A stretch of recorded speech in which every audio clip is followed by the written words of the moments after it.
नमस्कार, secure academy के YouTube channel पर आप सभी मित्रों का हार्दिक स्वागत अभिनंदन है। दोस्त, मैं हूं दिलीप और आज के इस खास सेशन में हम स्टडी करने वाले हैं विकास के प्रमुख सिद्धांतों का। इसकी पिछली वीडियो में हमने विकास के कुछ सिद्धांतों का वर्णन किया है। अगर आप मेरे चैनल पर नए हो तो जाके पिछली वीडियो को आप देख सकते हैं। बहुत ही अच्छी तरह से और विधिवत ढंग से उसको हमने समझने की कोशिश की है और इस वीडियो में भी बहुत अच्छी तरह से उसे हम समझेंगे। बस इतना है कि आप वीडियो पर थोड़ा टाइम रुके रहना होगा, आपको समझ में आ जाएगा कि किस तरह से विकास के क्षेत्र को, विकास के डेवलपमेंट के प्रिंसिपल्स को हम समझने की कोशिश करते हैं। ओके, लेकिन आपकी एक सपोर्ट की ज़रूरत है। वो सपोर्ट ये है कि आप मेरे चैनल पे अगर नए हो तो चैनल को सब्सक्राइब कर दीजिए और थोड़ा फ्रेंड सर्कल में शेयर कर दीजिए। बस थोड़ा ही सपोर्ट चाहिए आपसे, बहुत ज़्यादा नहीं, बस इतना सपोर्ट कर देंगे आप। चैनल को सब्सक्राइब कर दीजिए और थोड़ा फ्रेंड सर्कल में शेयर कर दीजिए और इस सेशन को बहुत दमदार ही बनाने वाले हैं हम। अब चलिए टाइम वेस्ट ना करते हुए सीधा पॉइंट पे चलते हैं। अब हम देखते हैं कि विकास के जो प्रमुख सिद्धांत हमने उस दिन देखा था, उसमें कुछ सिद्धांत भी बाकी रह गए हैं। शायद हमने 3 या 4 सिद्धांत का वर्णन किया था और बाकी सब रह गए हैं। तो आइए देखते हैं नेक्स्ट सिद्धांत। नेक्स्ट सिद्धांत देखते हैं कि विकास जो होता है वो कुमुलेटिव होता है। क्या होता है विकास? नेक्स्ट सिद्धांत जो है विकास होता है फोर्थ, विकास संचयी होता है। विकास संचयी होता है।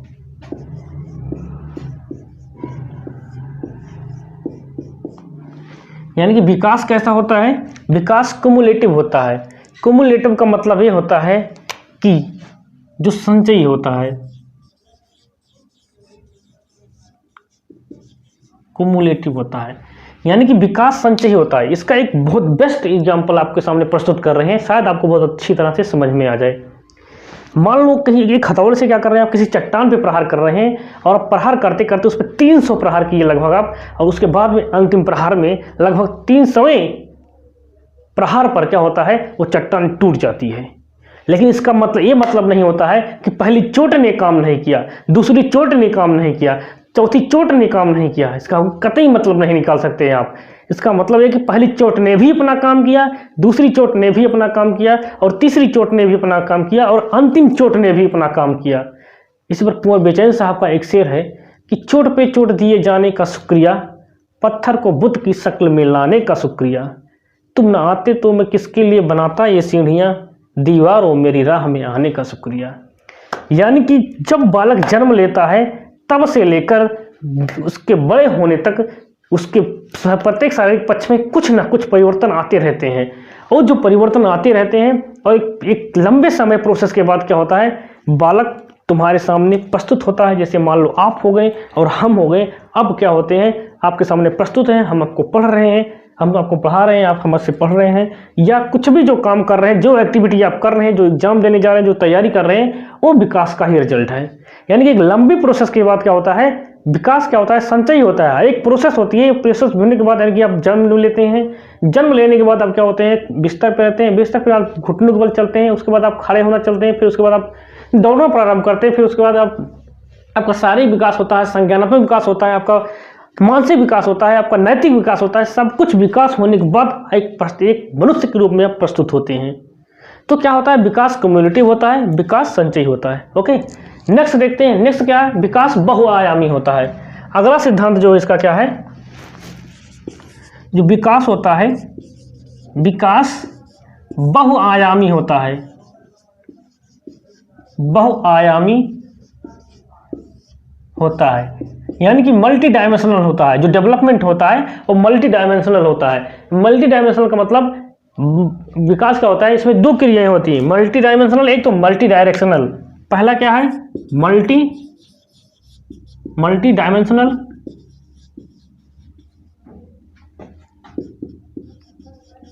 डायमेंशनल और दूसरा क्या है मल्टी डायरेक्शनल।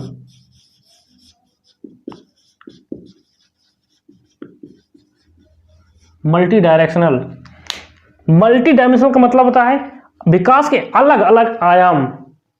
विकास क्या होते हैं, अलग अलग आयाम। और मल्टी डायरेक्शन मीन्स क्या होता है, इसके अलग अलग दिशाएं। यही ना, मल्टी डायमेंशनल क्या होता है, विकास के जो होते हैं अलग अलग आयाम होते हैं, और मल्टी डायरेक्शन मीन्स क्या होता है, इसके अलग अलग क्या होते हैं, दिशाएं होती हैं। अब इसको समझने की कोशिश करते हैं, बहुत अच्छी तरह से समझाते हैं हम। डायमेंशनल आयाम का मतलब क्या होता है, यानी कि बालक जब जन्म लेता है उसके बाद उसका जो डेवलपमेंट चालू होता है उसके अलग अलग आयामों में होता है।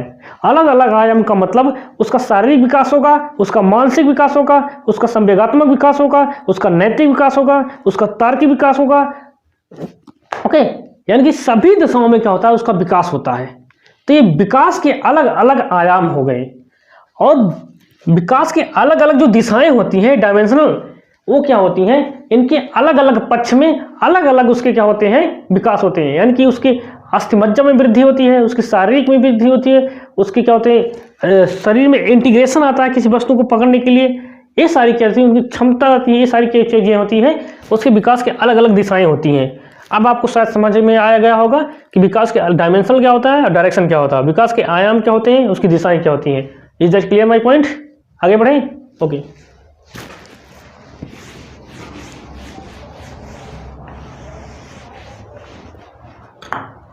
नेक्स्ट क्या है, अगली जो हम देखते हैं तो क्या है, विकास की दिशा का सिद्धांत। विकास की दिशा का सिद्धांत देखा। ओके, विकास की दिशा का सिद्धांत देखते हैं। 6 क्या है, विकास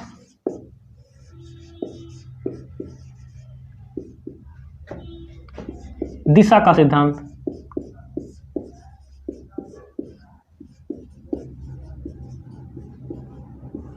ओके, एक तो हम देखते हैं क्या, शिरोध पदोन्मुखी, शिरोध पदोन्मुखी। दूसरा जो देखते हैं, निकट से दूर, निकट से दूर। ओके, एक देखते हैं शिरोध पदोन्मुखी, दूसरा क्या होता है, निकट से दूर। शिरोध पदोन्मुखी और निकट से दूर। एक होता है proximo distal. Okay, what happen,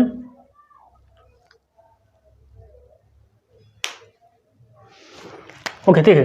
शिरोध पदोन्मुखी means क्या होता है, सिर से पैर तक, हेड टू फुट, सिर से पैर तक इसका विकास होता है। इसका विकास जो होता है शरीर के केंद्र से, शरीर के केंद्र से बाहर की ओर होता है, बाहर की ओर होता है। यानी कि सिर से पैर का मतलब क्या होता है, सबसे पहले विकास क्या होता है, सबसे पहले जब बालक का जन्म होता है तो बिस्तर पे लेटा रहता है, लेकिन उसके बाद क्या होता है, उसका विकास जब उसके सिर तक आता है, वो क्या करता है, वो अपनी क्या होता है, सिर को इधर उधर घुमाने लगता है, सिर को उठाने लगता है। और जब उसका विकास सिर से उसकी आंख तक आता है तो उस पल को झपकाने लगता है। और जब उसका विकास उसके आंख से उसके मुंह तक आता है तो पहली स्माइल देता है। और जब उसका विकास उसकी गर्दन तक आता है तो क्या करता है, इधर उधर अपना गर्दन क्या करता है, घुमाने लगता है। और जब उसका विकास उसके कंधों तक आता है तो क्या होता है, कंधों को इधर उधर करने लगता है। और जब उसका विकास उसके कहाँ तक आता है, बेस्ट तक आता है, कमर तक आता है, तो बालक उठ कर बैठने लगता है। और जब उसका विकास उसके घुटनों तक जाता है तो बालक घुटनों के बल चलना प्रारंभ कर देता है। फिर उसके विकास जब उसका विकास उसके पैरों तक जाता है तो बालक किसी वस्तु के सहारे खड़ा होना प्रारंभ कर देता है। फिर उसके बाद जब उसका विकास उसकी पैरों की उंगलियों तक जाता है तो बालक चलना प्रारंभ कर देता है। Is that clear my point? एकदम आसान भाषा में समझा रहे हैं आपको। तो बालक का जो विकास होता है वो सिर से पैर तक होता है, यानी कि हेड टू फुट तक होता है, उसको पैर तक होता है। और जो दूसरा है निकट से दूर की ओर, जिसका प्रॉक्सिमल डिस्टल जो केंद्र से बाहर की ओर होता है, उसमें सबसे पहले बालक के बीच का यानी कि इसके सेंटर केंद्र का विकास होगा, इसके सीने का, हृदय का विकास होगा। फिर उसके बाद उसका विकास उसके क्या बोलते हैं, उसके कंधों तक जाएगा। फिर उसको क्या करता है, घुमाना प्रारंभ करता है। फिर उसके विकास जब उसके यहाँ की कोहनी तक जाएगा, फिर वह अपने हाथ को मोड़ना प्रारंभ कर देता है। फिर उसका विकास जब उसके क्या उंगलियों तक जाता है, फिर वो क्या करता है, किसी अपनी उंगलियों के सहारे वस्तु को पकड़ना प्रारंभ कर देता है। यही हुआ सेंटर से बाहर की ओर, यानी कि उसका विकास केंद्र से बाहर की ओर हो रहा है। किस कंडीशन में, निकट से दूर की ओर की कंडीशन में। और शिरोध पदोन्मुखी की अवस्था में क्या होता है, उसका विकास होता है सर से लेकर पैर तक होता है। आई होप आपको समझ में आया होगा। Is that clear my point? आगे बढ़े।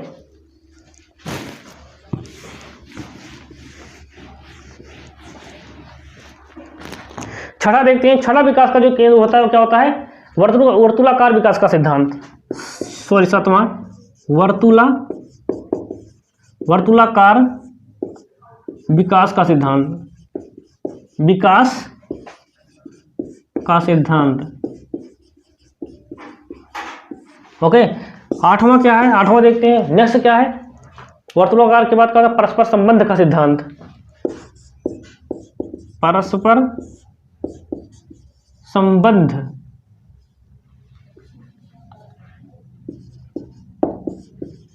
का सिद्धांत, यानी कि प्रिंसिपल ऑफ इंटीग्रेशन।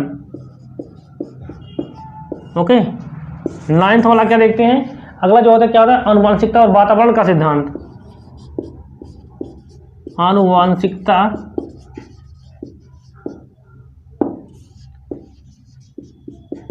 और वातावरण का सिद्धांत। ओके, 10वां क्या है, लर्निंग और परिपक्वता का सिद्धांत, अधिगम और परिपक्वता का सिद्धांत। अधिगम और परिपक्वता का सिद्धांत। ओके, इस समय क्या होता है, वर्तुलाकार विकास का सिद्धांत मतलब क्या होता है कि बालक का जो विकास होता है वो स्पाइरल होता है। वो एक सरल रेखा में न होने के बजाय वो क्या होता है, उसका विकास जो होता है उसका स्पाइरल होता है, कुछ इस तरह से उसका विकास होता है। उसके विकास जो सीधी रेखा में ना होकर उसका स्पाइरल होता है, यानी कि बालक का जो विकास होता है यहाँ पे उसका विकास चलता है और यहाँ पहुँचने के बाद कुछ समय के लिए यहाँ पे क्या करता है, ठहरता है बालक। फिर ठहरने के दौरान अपनी मांसपेशियों को मजबूती प्रदान करता है। फिर उसका विकास यहाँ से चलता है, फिर यहाँ पे ठहरता है, आराम करता है थोड़ा, फिर उसके मांसपेशियों को मजबूती प्रदान करता है, फिर उसका विकास ऐसे निकल के यहाँ पे पहुँचता है। फिर वही क्रिया लगभग जारी रहता है बालक के विकास में। क्योंकि अगर बालक का विकास अगर सीधा होता है, एक सरल रेखा में होता है, तो हम एक कमरे के अंदर में नहीं समा पाते। हमारी हाइट इतनी ज़्यादा हो जाती कि हमें पढ़ने के लिए एक मैदान की जरूरत पड़ती और हमारा भार जो होता है पता नहीं कितने क्विंटल में चला जाता। क्लियर? इसलिए जो बालक का विकास होता है वो एक स्ट्रेट लाइन में ना होकर, उसकी सरल रेखीय गति में ना होकर, सरल रेखा में ना होकर स्पाइरल होता है, यानी कि वर्तुलाकार में होता है। Is that clear my point? ये हमारा क्या है, स्पाइरल में हो गया। ओके, फिर परस्पर संबंध का सिद्धांत क्या होता है, यानी कि प्रिंसिपल ऑफ इंटीग्रेशन, यानी कि जो सारी मांसपेशियां हैं और सारी चीजें एक दूसरे से जुड़ी हुई हैं। यानी कि हमारे संज्ञानात्मक विकास, हमारा शारीरिक विकास, हमारा मानसिक विकास, हमारा संज्ञानात्मक विकास, हमारा बौद्धिक विकास, हमारा नैतिक विकास, सब एक दूसरे से जुड़े हुए हैं। किसी एक को अलग नहीं किया जा सकता। अगर उसमें से किसी एक को अलग किया जा सकता है तो कोई भी ऐसा विकास का सिद्धांत नहीं जिसको एक को हटा दिया जाए। अगर एक को हटा देते हो तो विकास वहीं पे खत्म हो जाएगा। क्यों? क्योंकि शारीरिक विकास की बात करें, अगर तुम खुद से बीमार हो, किसी बीमारी से परेशान हो, तो ना तो आपको खाने का मन करेगा, ना तो पीने का मन करेगा, ना तो चलने का मन करेगा, ना तो टहलने का मन करेगा, ना तो पढ़ने का मन करेगा। यानी कि उसकी एक क्रिया, आप फिजिकली फिट नहीं है, आपके अदर स्थितियों का, अदर कंडीशंस को आप क्या कर रहा है, आपको डिस्टर्ब कर रहा है। इसीलिए विकास का जो सिद्धांत होता है, principle of integration, that is related to the all the principles of development. वो सभी विकास के सिद्धांतों से क्या होते हैं, जुड़ी हुई हैं। किसी एक को उससे अलग नहीं किया जा सकता है। Is that clear my point? Okay, now move to the next point. अगले पे चलते हैं। अगला दिया गया है कि आनुवंशिकता और वातावरण का सिद्धांत, यानी कि हेरिडिटी एंड इन्वायरमेंट का जो प्रिंसिपल्स होता है। हेरिडिटी क्या कहती है कि हेरिडिटी उसकी एक अपर लिमिट फिक्स कर देती है। किसकी? किसी व्यक्ति या किसी बालक की उसकी अपर लिमिट, यानी कि उसके रॉ मटेरियल्स प्रदान करती है। यहाँ पे बालक है तो उसका विकास तय हो जाता है कि इसका विकास इतना तक जाएगा, लेकिन उसको उपयुक्त वातावरण मिलता है तो। लेकिन अगर उसको उपयुक्त वातावरण नहीं मिलता है तो उस कंडीशंस में क्या होते हैं, वो अपर लिमिट उसकी खत्म हो जाती है। यानी कि दोनों किसी का योग नहीं है। बालक जो होता है वो क्या होता है, आनुवंशिकता और वातावरण का क्या होता है, योग नहीं है उनका, जबकि मल्टीप्लीकेशन है। H into E, D is equal क्या होता है, हमने एक फार्मूला समझने की कोशिश करते हैं कि D इज इक्वल क्या होता है, H इंटू ई। ये एक दूसरे के अधूरे नहीं रह सकते, इनका एक गुणनफल है, इनका जोड़ नहीं है, बल्कि ये एक दूसरे क्या है, गुणनफल के रूप में। इनमें से किसी एक चीज को आप हटा नहीं सकते हो। प्रत्येक चीज एक दूसरे के लिए महत्वपूर्ण है। बालक के लिए आनुवंशिकता, यानी कि उसकी जीन्स जो उसके माता पिता से रिसीव्ड होती है, उसके हेरिडेटरी जो उसके माता पिता, उसके फोर फादर, उसके एंशिएंट से रिसीव्ड होती है, वो चीज़ें, और उसके जो एटमॉस्फेयर होते हैं, उसके इन्वायरमेंट होते हैं, वो सारी की सारी चीज़ें क्या होती हैं, वो बालक के लिए इंपॉर्टेंट होती हैं। We can not avoid the anythings. Okay, तो ये सारी चीज़ें हो गई। अब बात करते हैं क्या होते हैं अधिगम और परिपक्वता, यानी कि लर्निंग एंड मैच्योरिटी का जो प्रिंसिपल्स होता है। अधिगम क्या होता है? जो हम सीखते हैं, ठीक, जो हम एफर्ट करते हैं, जो वातावरण में आने के बाद हम एफर्ट करते हैं, जो प्रयास करने के बाद हम कोई चीज़ सीखते हैं, उसे हम अधिगम कहते हैं, लर्निंग कहते हैं। और परिपक्वता क्या होती है? परिपक्वता क्या होती है? ये एक उम्र बढ़ने के साथ साथ व्यक्ति में आती है, मैच्योरिटी। जैसे अभी हम लोग क्या अभी मैच्योर हो चुके हैं, परिपक्व हो चुके हैं, एक उम्र काफ़ी सारा उम्र की प्रोसेस हमने बीती पास किया है। जैसे हमने अपने बाल्यावस्था शैशवावस्था पार की है, इन्फेंसी स्टेज, फिर उसके बाद हम चाइल्डहुड यानी कि बचपन का अवस्था, बाल्यावस्था क्रॉस किया है, फिर उसके बाद हम एडोलेसेंस किशोरावस्था को हमने प्राप्त किया, फिर उसको क्रॉस करके हम एक एडल्ट हो चुके हैं, यानी कि उसकी एक लंबी प्रोसेस जाती है परिपक्वता। अब ये दोनों प्रभावित किस तरह करेंगी? मान लो क्या होता है, आपको स्विमिंग सीखना है। स्विमिंग सीखने के लिए क्या होता है, बालक तो बाहर से सीखेगा ना किसी व्यक्ति के द्वारा, लेकिन उसको सीखने के लिए उसकी एक उम्र होनी चाहिए। जब तक वो 12 से 13 साल के नहीं होगा तब तक स्विमिंग नहीं सीख सकता है, उसको हटा दिया जाएगा। यानी कि ये अधिगम और परिपक्वता भी आपस में क्या है, जुड़े हुए ही हैं। Is it clear? इतना हुआ? आई होप आपको समझ में आया होगा। तो अभी जो एक दो सिद्धांत बचता है उसको हम नेक्स्ट वीडियो में कंप्लीट करेंगे, क्योंकि नहीं तो सेशन बहुत लंबा हो जाएगा। तो आज के लिए बस इतना ही, मिलते हैं आने वाली नेक्स्ट वीडियो में, तब तक के लिए जय हिंद।